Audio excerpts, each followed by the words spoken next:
Hi, and welcome to this week's Money Roundup, where we will be showcasing a special feature that steers away from the current climate and instead takes a historic look at the US's economic policies.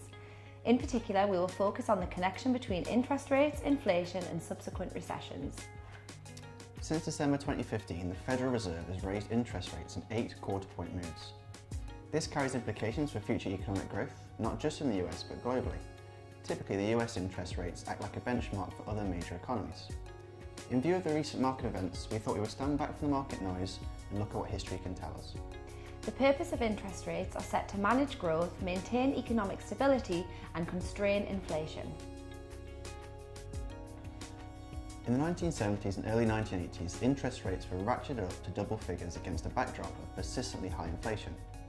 The oil crisis, which began in the 70s, was the main culprit, causing prices to rise and spiral out of control. Interest rates had to overshoot, rise much higher than inflation, before having the desired effect of bringing inflation back under control.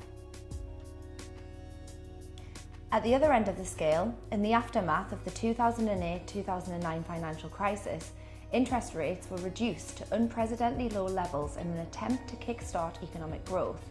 When interest rates are set above inflation, it means monetary policy is combative, i.e., designed to cause economic growth to slow, possibly rapidly, which in turn cools inflation. The rate of growth is rarely smooth because it is responding to several different influences, not just interest rate changes. Today we're once again facing rising interest rates. How will this cycle shape up? In truth, no one can predict exactly what will happen, but we can offer some observations. Interest rates troughed in a range of 0 to 0.25%, holding off until December 2015 before the first interest rate increase. After 8 rate increases, the Fed fund range is now at 2 to 2.25%. Where interest rates may peak is unknown. Projections suggest that they could rise further to 3.9% in 2019 and another at 4.1% in 2020. But even if the highest predictions are correct, this interest rate cycle will be relatively benign by historic standards. Some commentators believe the current investment cycle is coming to an end. Memories of the 2008 crash linger, and this is a good thing.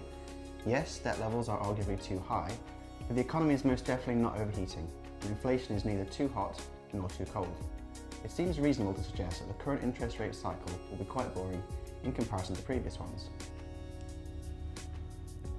So that's all on our special edition of looking at inflation, interest rates, and the US's economic policies. Remember to subscribe to the True Potential Investor YouTube channel. See you next time.